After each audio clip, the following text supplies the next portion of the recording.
우리가 늘 말하는 어제라는 게 있잖아요. 어거스틴은 이것을 지나간 현재라고 얘기합니다만 어제, 저와 여러분이 어제의 삶을 무엇을 하며 살았는가, 무엇을 하며 보냈는가 한번 깊이 있게 검토해 보신 적이 있으세요? 어제 24시간 나는 무엇을 했는가?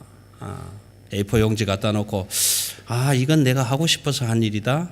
이건 내가 안 하고 싶은데 억지로 했네. 할 수 없이 했네. 뭐 이런 점검을 한번 해보신 적이 있으신지 모르겠어요.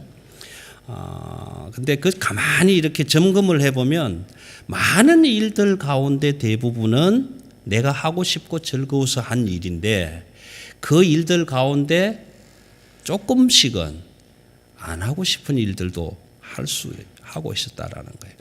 이건 별로 안 하고 싶은데 하고 있는 일도 있었다라는 거예요. 그러니까 억지로 내가 스스로 좋아서 하는 일도 많지만 억지로 떠밀려서 하는 일들도 가끔 있어요. 그래서 지나간 24시간을 한번 점검해 보시면 그런 일들이 있습니다. 근데 여러분 하기 싫은데 정말 하기 싫은데 억지로 등을 떠밀려서 했다가 정말 유용하게 사용하는 것 중에 하나 꼽으라면 여러분 어떤 거 있으세요? 진짜 이거 하기 싫었는데 억지로 뭐 매를 맞든 누가 등을 떠밀든 이래서 그냥 어쩔 수 없이 그렇게 하기는 했는데 지금 너무너무 그걸 잘 사용하고 있단 말이에요. 혹시 그런 기억 안 나세요? 예? 저는 그게 구구단이에요. 구구단. 여러분 구구단 안 외워보신 분 계세요? 아마 학교 가기 전부터 거의 대부분은 다 그거 왜 외우셨어요? 엄마가 하라니까. 학교도 가기 전부터 77이 49, 88이 56, 뭐 64 왜 외웠느냐? 학교에 가서 아이들이 89 선생님 물으면 63 이런 애들이 있단 말이에요. 그러면 그때 틀렸어. 그건 72야. 왜? 가짜와 진짜를 알아내려고. 근데 그게 너무 하기 싫었는데 외우라 하니까 외웠더니 지금은 안 외워도 동계산 잘하고 다니잖아요. 그렇죠? 너무 잘 써먹는 거예요. 사실은. 이런 게. 제가 이런 이야기를 한번 들었습니다. 아주 큰 기업을 경영하는 어떤 사장님이 귀한 딸이 하나 있어서 사위감을 모집을 하면서 단 한 가지만 테스트를 하고 그 테스트에 합격하면 사위로 삼겠다. 그렇게 선포를 해서 많은 젊은이들이 이제 저 집에 사위가 되면 그냥 놀고 먹을 수도 있겠다. 워낙 부자니까, 큰 기업이니까. 그래서 젊은이들이 꿈을 안고, 물론 그것만은 아니겠지만 큰 꿈을 안고 이제 많이 모였다는 거예요. 많이 모였는데 그 사장님의 집이 너무 커서 큰 풀장이 하나 있었대요. 풀장이. 뭐 지금 우리 있는 풀장보다 아마 좀 더 큰 게 아닌가 싶을 그런 큰 있었다는 거예요. 청년들을 이제 많이 모았었는데 한 400~500명 모였는데 청년들을 풀장 옆으로 이제 데려와서는 이 풀장을 헤엄쳐서 건너오면 내 사위로 삼겠다.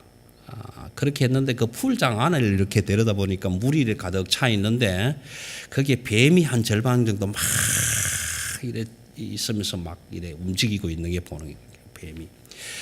그러니까 사위가 되겠다고 욕심은 부렸는데 그 물속에 뱀들이 많이 있는 걸 보니까 섣불리 거기 들어가서 헤엄쳐서 건너가고 싶은 마음이 안 생길 것 아니에요. 다들 가야 되나 말아야 되나 사위는 되고 싶고 가자니 그렇고 이러고 이제 있는데 아무도 나설 사람이 없는데 한 사람이 막 허우적거리면서 한 사람이 뛰어들어서 이제 건너가는 거예요. 그러니까 내가 저기를 건너가서 사위 되겠다라는 생각으로 온 청년들이 이야 이러고 전부 쳐다보는 거예요. 쳐다보는데 그 친구는 헤엄을 잘 못 치는 친구예요. 그러니까 이제 물에서 일단 뛰어들었으니 어떻게 해요? 뭐 개 헤엄의 자유형에다가 뭐 평형에다가 그냥 개발닭발 하면서 이제 거기를 건너갔다가 오는 겁니다. 건너서 올라오니까 청년들도 야 잘했다 박수치고 사장이 와서 젊은이 참 장하네, 용감하네, 잘했네, 합격했네. 자네는 오늘부터 내 사위가 될 것이네. 손을 잡고 이렇게 얘기를 딱 사장이 했는데 끝나자마자 뒤에 서 있는 젊은 아이들을 쳐다보고 청년들을 보고 야 어떤 놈이 나 발로 찼어.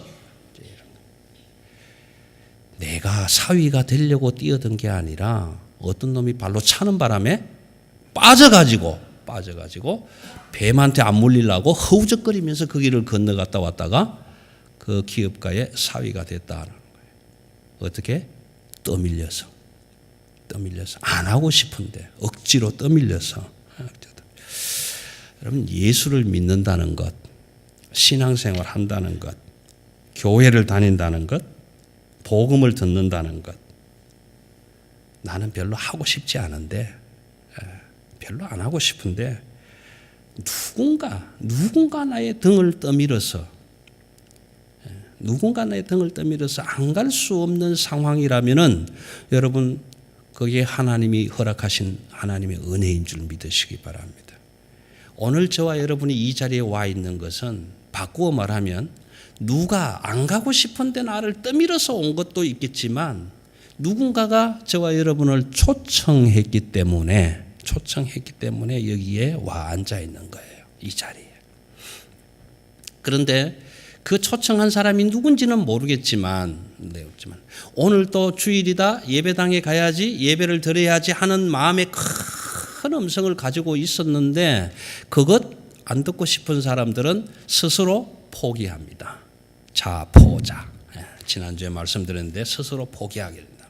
근데 그걸 원하는 사람들은 자원자, 스스로 원한단 말이에요. 원한다. 그래서 오늘 제목은 사실은 자원자다 이렇게 했지만 여러분 우리가 신앙생활을 한다는 것은 정말 때때로 떠밀려서 할 때가 참 많은 것 같아요. 저도 사실 그래요.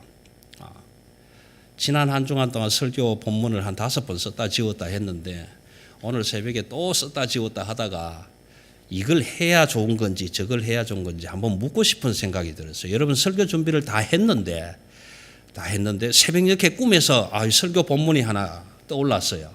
그럼 그걸 해야 될까요? 준비한 걸 해야 될까요? 정말 이거 정말 헷갈린단 말이에요. 우리가 기도하는 내용을 가만히 한번 살펴보면요. 여러분 기도 하시면서 녹음 한번 해보세요. 저희 교회는 지금 녹음이 됩니다만은 기도하시는 분들 녹음을 해놓습니다. 왜 녹음을 하느냐 하면 나이 많으신 장로님들은 곧 세상을 떠나서 소천하실 걸 준비하기 때문에 장례식 예배에서 육성으로 들을 수 있는 것들을 준비하기 위해서 녹음도 하고요. 그렇게 합니다. 그렇게 하는데 기도하실 때 녹음을 해놓고 한번 기도를 들어보면 이상하게 기도의 내용이 전부 주시옵소서예요. 주시옵소서. 그런데 그 기도 속에 하나님 너무 많이 주셔서 내게 있는 것 다른 사람 좀 나누어 주겠습니다라는 말은 하나도 없는 거예요. 처음부터 끝까지 주시옵소서. 마지막에 어떻게 합니까? 어찌됐든 조금이라도 주시옵소서. 아멘. 그러고 끝이 나는 거예요. 다 주시옵소서라는 거지 내게 있는 것 주고 싶습니다라는 기도는 거의 없다라는 거예요. 거의 없더라.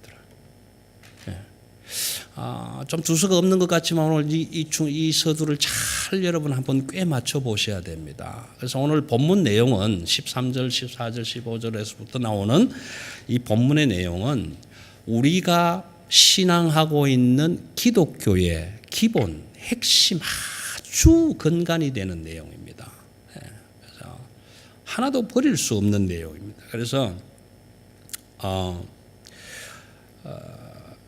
사실 오늘 본문 속에서 등장하는 부분도 있지만 비밀이라는 말이 하나 나오고 계시라는 말이 나올 텐데 여러분 비밀과 계시 사이에 어떤 차이가 있습니까? 여러분은 어떤 다른 점을 아십니까? 비밀은 뭐고 계시는 뭔가를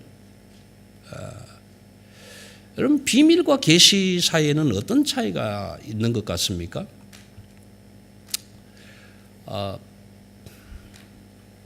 저는 국어 사전을 찾아보진 않았습니다만은 비밀이라는 것은 내가 얘기하면 다른 사람이 금방 알아요. 귀에다가 대고, 야, 우리 목사님 있잖아. 얼러리껄러리래. 그러면 그 얼러리껄러리가 뭔지는 모르지만 어떤 사람이 얘기하면 그거 그러고 금방 알 수 있는 거예요. 비밀은 이야기하면 금방 알아내는 거예요.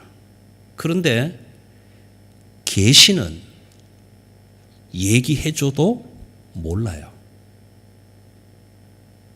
왜 모르느냐 하면 이 계시는 계시의 주체자가 되는 그 계시의 주권자가 열어서 보여줘야만 알 수 있게 되는 거예요. 그래서 우리 기독교는 비밀의 종교가 아니고 계시의 종교입니다. 하나님이 특별한 계시인 말씀을 통해서 하나님의 뜻을 알려주지 않으면, 계시하지 않으면, 열어주지 않으면 우리는 모르는 거예요. 모르는 거예요. 그래서 오늘 또 저와 여러분을 하나님이 환대하시고 초청해 주신 것은 이 예배를 통해서 하나님의 뜻을 우리에게 열어 알게 하시려고 우리를 불러주셨다라는 거예요. 우리를 불러주셨다. 이걸 조금 종교적으로 한번 바꿔서 설명해 볼게요. 이방 종교, 우상을 섬기는 이방 종교는 내 손으로 어떤 형상을 만들어 놓고 그것을 내가 신이라고 부르고 그 신 앞에 가서 내가 받고 싶은 것을 품목을 딱 정해서 거기에 엎드려서 이것을 주십시오. 그렇게 기도하는 겁니다. 그렇게 비는 거예요. 이것이 출애굽기 32장의 금송아지 사건입니다. 모세가 산에 올라가서 기도하는 동안에 내려오지 않으니까 백성들이 이렇게 얘기를 합니다. 야, 모세는 올라가다가 죽었는지 살았는지 모르겠다. 우리를 인도하여 낸 신을 하나 만들자. 가져와라. 건부치들 다 가져와서 아론이 소의 형상을 만들었단 말이에요. 그래서 우리 손으로 만들어 놓고 그 소의 형상을 만들어 놓고 그 앞에다가 뭐라고 얘기합니까? 이것이 우리를 인도하여 낸 하나님이라. 그렇게 이름을 붙이고 거기에다가 엎드려서 예배를 드리고 빌었다 말이에요. 빌었다. 이게 이방 종교의 특색이다 말이에요. 근데 하나님은 그렇지 않단 말이에요. 하나님은 보이지 않는 형상, 그 형상을 대신해서 예수 그리스도를 보냈지만 저와 여러분은 예수 그리스도를 본 적도 없고 만난 적도 없다 이 말이에요. 만난 적도 없다. 근데 하나님이 오늘 우리를 불러주신 것은 하나님이 환대해서 우리를 사랑하셔서 불러주신 거예요. 초청해 주신 거예요. 그걸 여러분들이 아셔야 되는데 여러분, 어떤 사람을 환대한다는 것은 그냥 누구 하나 불러서 밥 한번 같이 먹자 그런 의미가 아니에요. 하나님이 우리를 환대해 주신다라는 의미, 초청한다, 복음이 우리를 부른다, 복음이 우리를 초청한다, 교회가 오늘 나를 부른다라는 것은 그런 의미가 아니에요. 그냥 한번 와서 예배 드리고 가라 이게 아니에요. 오늘 하나님이 저와 여러분을 환대한다라는 것은 하나님의 자리를 여러분들에게 내주겠다라는 얘기예요. 여러분 가운데 아주 가까운 사람, 기억나는 사람을 불러서 여보 우리 저 사람 불러서 밥 한번 먹자. 그렇게 해서 초청을 한다라는 의미 속에는 그 가정의 평안과 기쁨과 안일함을 다 깨트리고 가족끼리 있으면 다 평안하고 다 기쁘고 좋은데 그걸 다 깨뜨리고 그 초청한 사람에게 나의 기쁨과 평안함을 내어주겠다라는 것이 환대하는 겁니다. 오늘 하나님이 저와 여러분을 복음으로 부르신 것은 그냥 오다 가다 옷깃을 스친 그런 의미가 아니라 하나님의 자리를 우리에게 내어주시겠다. 안식하지 못하는 저와 여러분에게 하나님의 안식을 내어주겠다라는 약속의 초청입니다. 그래서 그 약속이 우리에게는 너무 귀한 겁니다. 구원받지 못할 저와 여러분에게, 죄로 인해서 죽었어야 할 저와 여러분에게 하나님은 그 구원의 자리를 내주겠다고 우리를 부르셨다는 그 이야기입니다. 그래서 이 환대는 초청한다라는 것은 마음에 없으면 부를 수가 없는 거예요. 내 마음에 부르고 싶은 그 사람이 가득 차 있을 때 불러지는 거예요. 이건 죄의 원리도 똑같습니다. 죄가 내 마음에 차 있기 때문에 나오는 것이지, 죄가 내 마음에 하나도 없는데 죄가 나올 수는 없는 거예요. 환대라는 것은 그런 의미를 가지고 있는 겁니다. 하나님이 우리를 환대한다라는 것은 그런 의미를 가지고 있는 거예요. 출애굽 이야기를 잠깐 하겠습니다. 여러분 출애굽 잘 아시잖아요. 출애굽기 쭉 연결되어 있는 내용들 잘 아실 텐데, 출애굽의 이야기는 그냥 이런 백성들이 노예로 있다가 나왔다, 하나님이 끄집어냈다, 그런 의미가 아니에요.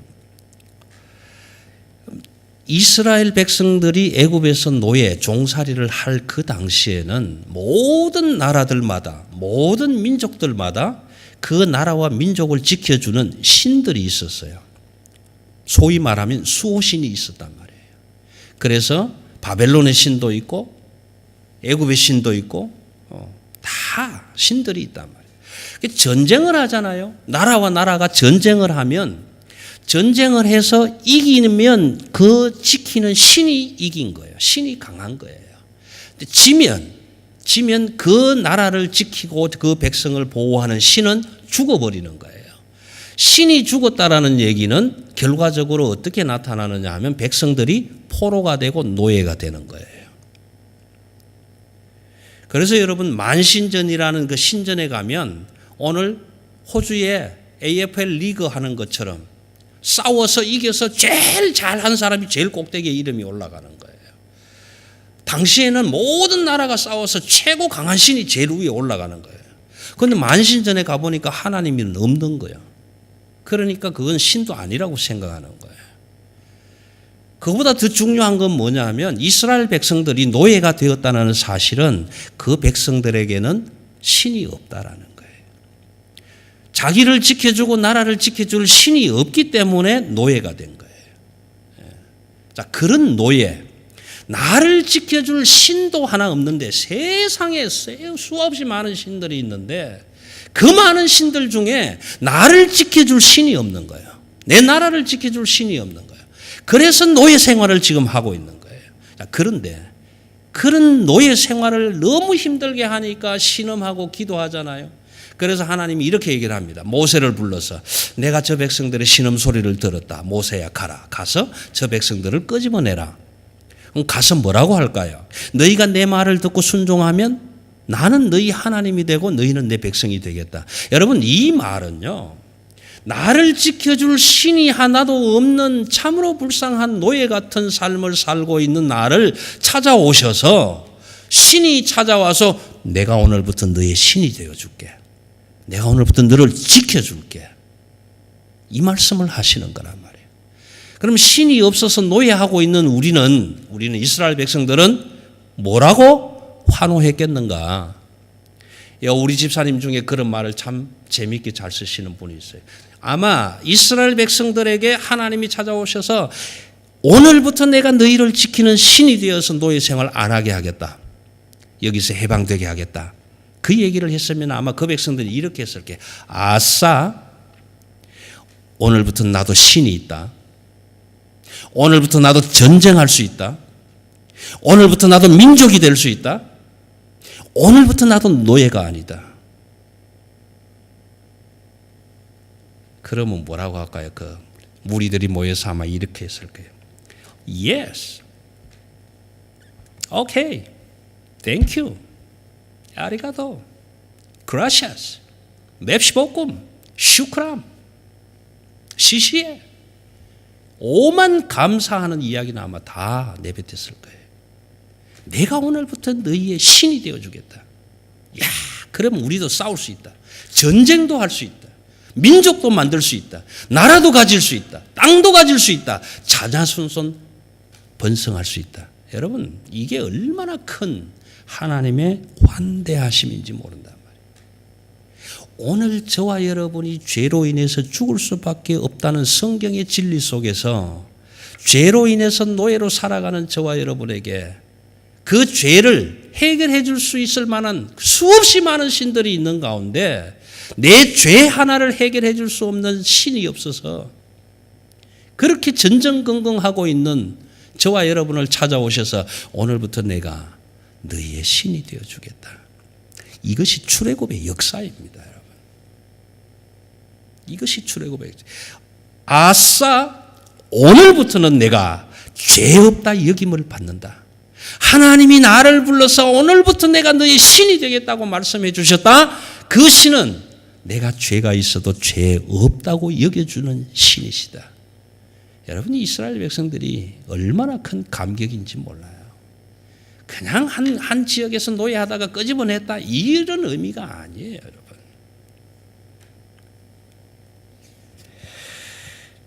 그 이스라엘 백성들이 하나님을 주로 받았다. 오늘 본문 말씀이 아니지만 6절 한번 보십시다. 6절 골로새서 2장 6절. 그러므로 너희가 그리스도 예수를 주로 받았으니 그러므로 너희가 그리스도 예수를 주로 받았으니 이 바울 사도의 말입니다. 바울 사도가 기록한 내용인데 자, 여러분, 그러므로 너희가 예수를 주로 받았으니 그렇게 했는데 우리 가운데 예수 그리스도를 주로 받으신 분 계세요? 받으신 적 있으세요? 여러분은 예수 그리스도를 주로 받았습니까? 감사합니다. 그런데 대부분의 사람들은요, 이걸 몰라요. 내가 받았는지 안 받았는지 모릅니다. 왜 모르는가? 오늘 우리 한국어로 번역된 성경은 그러므로 너희가 주를 그리스도 예수를 주로 받았으니 이렇게 써져 있는데 영어 성경에는 이게 수동태로 써져 있어요.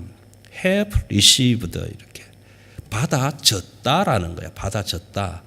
받는 주체가 내가 아니고 하나님이 주셔서 나로 하여금 받게 하셨다라는 거예요. 여러분, 내가 수천억을 들여서 몇십 년을 고생해서 온 가족이 허리띠를 졸라매서 금식해가면서 그렇게 해서 그 예수 그리스도라는 물건을 하나 구입했다면 다 기억하실 거예요. 야, 이거 내가 어떻게 고생해서 샀는지 알아? 이 집 내가 어떻게 구입했는지 알아? 그건 잊어버릴 수가 없는 거예요. 그건 다 알아요. 왜? 내가 했기 때문에. 그런데 오늘 바울 사도는 너희가 그리스도 예수를 주로 받았으니 그랬는데 헬라어 원어나 영어 성경은 수동태로 이걸 번역을 해놨단 말이에요. 하나님이 주셔서 나로 하여금 받게 하셨기 때문에 다 받았는지 안 받은지 모른다 이 말이에요. 누구만 아는가? 스스로 원해서 받은 자만 안다 이 말이에요. 스스로 원해서 받은 자만 안다 이 말이에요. 그렇지 않은 사람은 어떻게 하나님의 초청하셨을 때, 복음이 나를 불렀을 때, 교회가 나를 불렀을 때 외면한다 이 말이에요. 자포자. 나는 스스로 그것을 외면한다 이 말이에요. 하나님 불러셨어요? 아니요. 나는 거기 안 가요. 응답 안 해요. 니나 잘 믿어? 안 가는 거예요. 스스로 포기하는 거예요. 그러니 하나님은 모든 백성들에게, 모든 사람들에게 하나님의 형상으로 예수 그리스도를 구원자로 보내주셨는데, 받게 하셨는데 받은 사람은 모르는 거예요. 근데 내가 스스로 그 복음 앞에, 말씀 앞에 무릎 꿇고 하나님, 나도 당신의 백성이 되겠습니다. 고백한 자들은 안다 이 말이야. 안다. 그래서 오늘 바울 사도는 우리에게 6절에서 그렇게 얘기하시는 거예요. 그러므로 너희가 예수 그리스도를 주로 받았으니 그렇게 이야기하는 거예요. 예. 자, 근데 우리가 주로 받았단 말이에요. 주로 받았다. 받은 사람도 있고 안 받은 사람도 있을지 모르지만 하나님은 어쨌든 주셨단 말이에요. 주셨는데, 근데 그 다음 소개되는 걸 보세요. 8절입니다. 8절에서는 뭐라고 얘기하느냐 하면 철학과 헛된 속임수로 너희를 사로잡아. 예.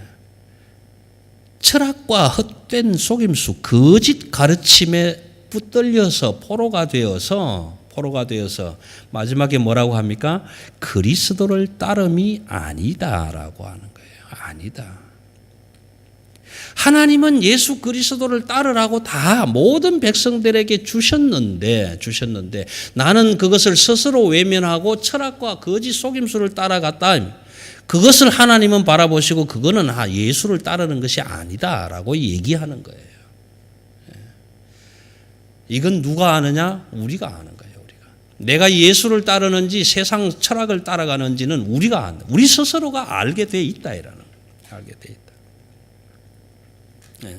그런데 그 하나님의 형상으로 예수 그리스도를 우리에게 주셨는데 이게 뭐냐? 하나님의 비밀이다라는 거예요. 하나님의 비밀이다. 앞에 나오는 1장 22절 말씀이 그 말씀입니다. 지난 시간에 다 말씀을 못 드렸지만 예수 그리스도가 뭐냐 물었더니 그게 하나님의 비밀이다라는 거예요. 비밀이다. 아까 말씀드렸지 않습니까? 비밀. 야, 하나님 예수 그리스도래. 그러면 하나님이 예수 그리스도라고 비밀이라고 말씀을 해주면 우리는 다 알아야 되는데 몰라요. 하나님이 예수 그리스도라? 그게 무슨 말이야? 우리는 모릅니다. 말을 해줘도. 그런데 하나님은 이 예수 그리스도가 비밀이라는 것을 계시를 통해서 우리에게 알려주셨는데 이게 어제 오늘 이야기가 아니라 창세기에서부터 계속 되어져 오는 이야기단 말이에요. 계속 점진적으로 하나님이 그 비밀을 우리에게 예수 그리스도를 통해서 알려주고 있다 이 말이에요. 이건 기적이 아니에요. 하나님이 계속 우리에게 말씀해 주시는 거예요.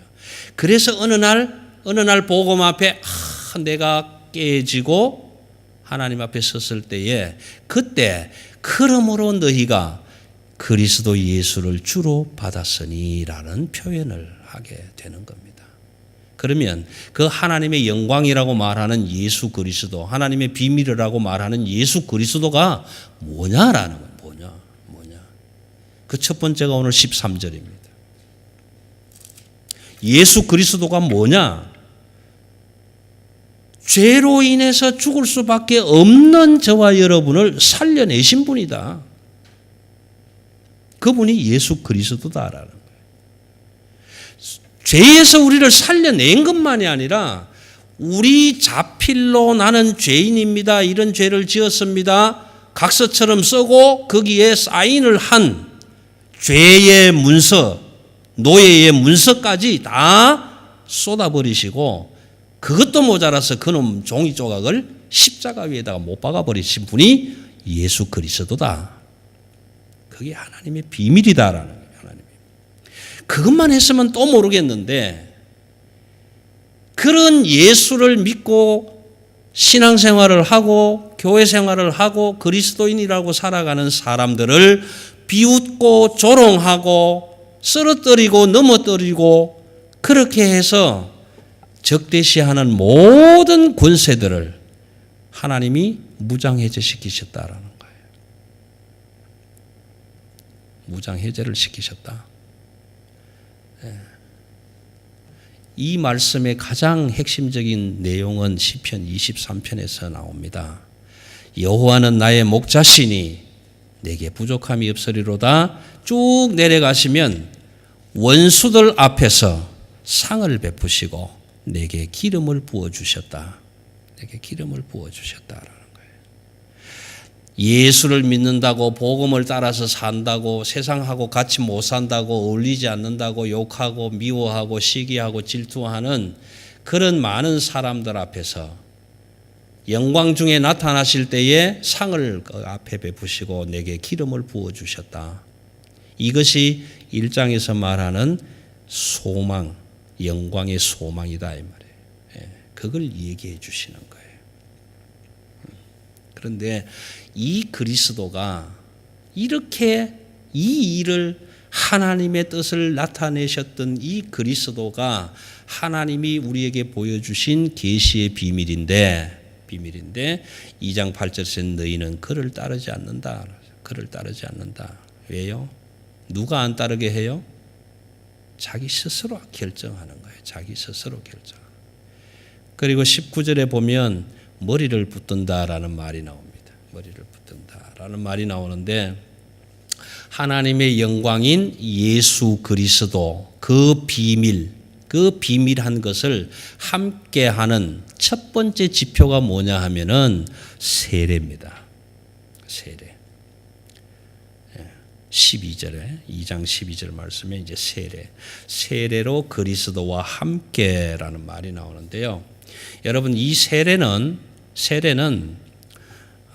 물론 상징적일 수도 있겠지만 그저 머리에 물 한 번 뿌린다, 물 속에 한 번 잠겼다가 나온다, 그것만이 아니에요. 세례의 의미는 죄로 얼룩져 있는 이 몸을 깨끗한 물로 씻어서 나를 깨끗하게 하시고 그 더러운 구정물을 예수님이 다 내 대신 뒤집어 쓰시고 그것으로 인해서 십자가에 내 대신 죽어주신 사건이 세례입니다. 그래서 우리는 옛 것은 벗어버리고 보라 새 것이 되었도다. 신분이 바뀌어졌다는 거예요. 노예가 아니고 종이 아니고 이제는 하나님 안에서 자유한 자가 된 신분이 바뀐 사람이 되었다. 신분이 바뀐 사람이 되었다. 두 번째 지표는 뭐냐 하면은 예수 그리스도의 비밀인 두 번째 지표는 교회의 머리라는 겁니다. 교회의 머리. 예수 그리스도는 교회의 머리다. 여러분 교회의 머리라고 했을 때는 이 건물의 머리라는 의미가 아니에요. 저와 여러분 한 사람 한 사람이 교회다. 하나님의 성령이 내주하는 내 몸이 교회다. 내 몸이 교회라면 내 머리는 예수 그리스도가 돼야 된다. 그 말이에요. 오늘 저와 여러분이 하나님을 예수 그리스도를 주로 받은 사람이라면 예수 그리스도의 머리를 붙들어야 된다. 그런 의미예요. 그런데 19절에는 뭐라고 합니까? 그 머리를 붙들지 않는 자들도 있더라라는 겁니다. 자, 여러분 한번 생각해 보십시다. 내 지금 이 몸통이 이 머리가 있기 때문에 힘줄을 통해서 힘도 없고 피줄을 통해서 산소도 공급이 되고 생각이 행동으로 나타나기도 합니다. 그런데 이 몸통이 이 머리를 붙들고 있는 게 아니라 이거 떼내고 개 머리를 여기다 얹으면 그게 제대로 되겠느냐라는 거예요. 그게 제대로 되겠느냐. 6절에 강조하는 말씀이 그 말입니다. 그러므로 너희가 예수 그리스도를 주로 받은 몸통이 되었으니 교회가 되었으니 성도가 되었으니 그러므로 너희는 예수 그리스도의 머리를 붙들어라. 그 말인 거예요. 몸은 예수의 몸이 됐는데 머리통은 딴 데가 있다면 그건 아니지 않느냐. 그 말인 거예요.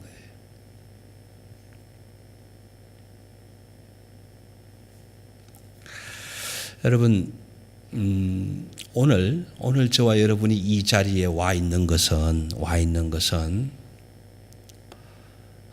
제 표현으로 한다면 누가 등을 떠밀었을 겁니다. 여러분의 등을 떠밀었을 거라고요.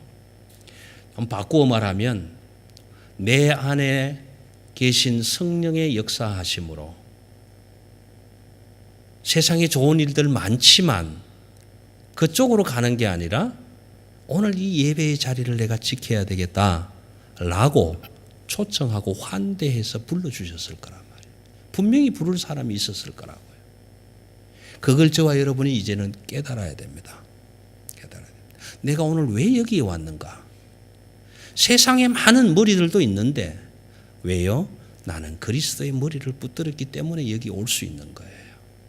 이것이 하나님의 환대하심입니다.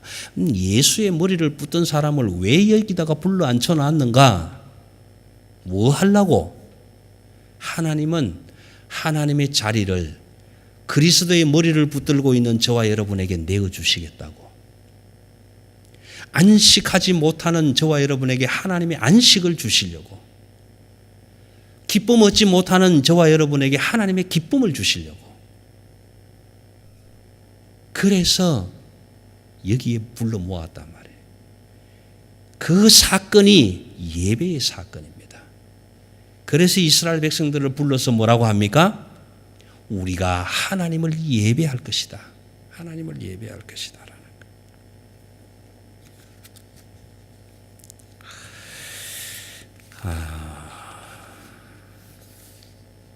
우리가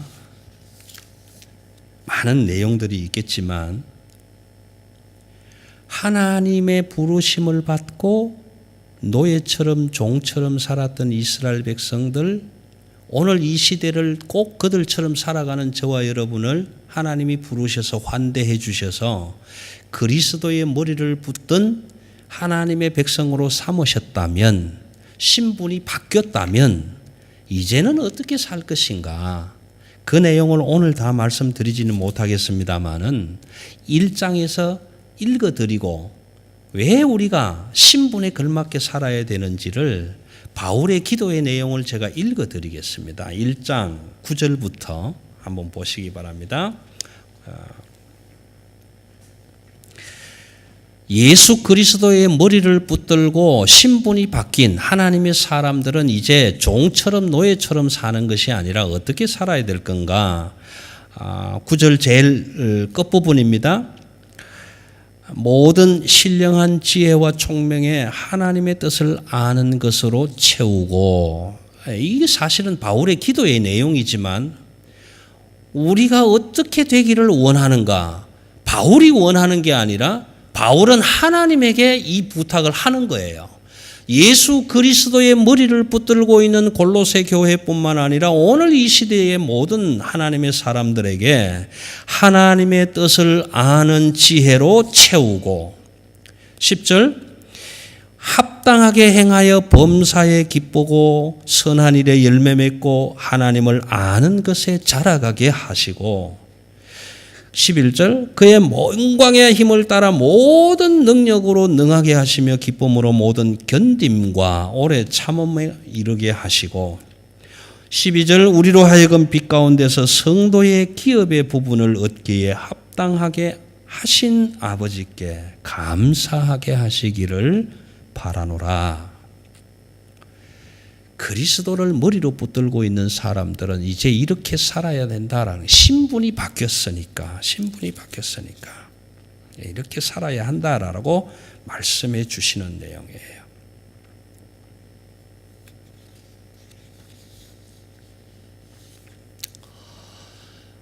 이제 말씀을 마무리하겠습니다. 우리는 하나님을 보지 못했습니다. 성경은 하나님을 대면하면 죽는다고 했거든요. 모세도 앞을 지나갈 때 모세를 바위 틈 속에 감추시고 손으로 덮어서 못 보게 하시고 그 등 뒤로 지나가셨던 것처럼 하나님을 대면한 자는 죽는다. 그게 은혜지요. 우리의 은혜입니다. 우리가 하나님을 보았다?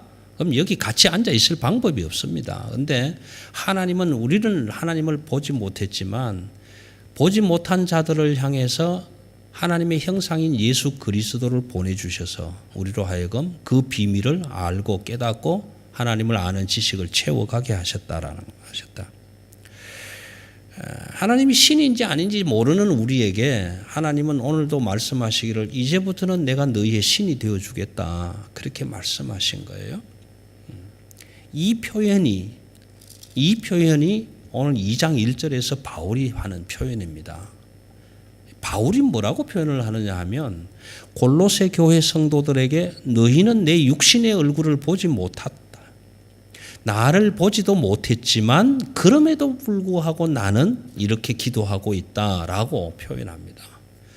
여러분, 마치 우리가 하나님의 얼굴을 보지 못한 자들이지만 그럼에도 불구하고 하나님의 형상이 되시고 하나님의 비밀이 되시고 영광이 되시는 예수 그리스도는 오늘도 저와 여러분을 위해서 중보하고 계신다라는, 기도하고 계신다라는, 이게 하나님의 비밀이다라는 거예요. 그러니까 2절에서는 무슨 얘기를 하느냐 하면 이런 이야기를 합니다. 왜 그렇게 하는가? 왜 그렇게 하는가? 마음의 위안을 받고, 우리 한글 번역에는 마음의 위안을 받고라고 되어 있는데 원어로 해석을 하면, 더 해석을 하자면 용감한 마음을 주어서, 이런 뜻이에요. 우리 안에 용감함을 주어서 예수 그리스도 머리를 붙들게 하시겠다라는 거예요. 하시겠다. 그래서 2절 마지막에 보시면 모든 풍성함과 하나님의 비밀인 그리스도를 깨닫게 하려 하심이라. 여러분, 우리에게 용감한 마음을 주어서 이리 갈까 저리 갈까, 차라리 돌아갈까, 자원해서 따를까 자원해서 포기할까, 아니면 둘 다 아니다, 이렇게 연약한 저와 여러분들에게 용감한 마음을 주어서 연합하게 하신다. 연합하게 하신다. 그리스도와 연합하게 한다. 여기에 그리스도와 연합하게 한다라는 말은 세례를 통해서 연합되겠지만 그 연합한다는 진짜 의미는, 여러분 뜨개질 하시죠?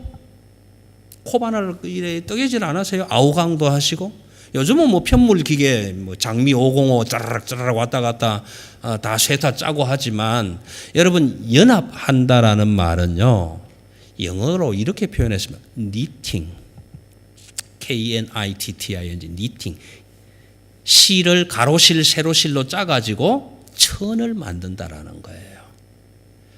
저와 여러분의 죄성과 하나님의 속성을 서로 묶어서 짜가지고 부정한 것이 거룩한 것에 닿으면서 정결해지는 것처럼 하나의 천을 만들어서 예수 그리스도와 연합되게 한다라는 겁니다.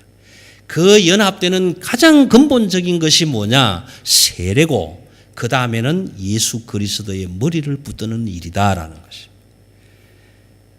여러분, 믿음을 정리해 볼게요. 믿음이라는 것은 오늘 내가 누구의 초청에 응답하느냐라는 것입니다. 오늘 예수님도 나를 불렀고 철학도 나를 불렀는데, 철학도 중요하고 예수님도 중요한데 나는 오늘 누구에게 응답할 거냐? 누구에게 자원해서 내가 갈 거냐? 이 말을 다른 말로 바꾸면 예수의 머리도 있고 철학의 머리도 있는데 오늘 나는 누구의 머리를 붙들 것인가? 이 싸움이 믿음입니다. 오늘도 저와 여러분이 선택을 해야 된다면 누구의 머리를 붙들 것인가? 누구의 초청에 응답할 것인가? 아니면 외면할 것인가? 아니면 아예 양쪽 다 포기할 것인가? 이 결정을 저와 여러분의 자유의사에 맡겨주신 것입니다. 사랑하는 성도 여러분, 오늘 저와 여러분은 다행스럽게도 행복하게도 하나님의 환대로 불러주시는 그 초청에 응답하고 그 예수 그리스도의 머리를 붙들기 위해서 이 예배의 자리에 참여하고 있는 것입니다. 하나님이 준비하신 이 예배의 자리가 저와 여러분이 결정하는 예수의 머리를 붙들기로 작정한 믿음의 선한 싸움에 큰 힘이 되시는 오늘의 말씀이 되시기를 간절히 바랍니다. 기도하겠습니다.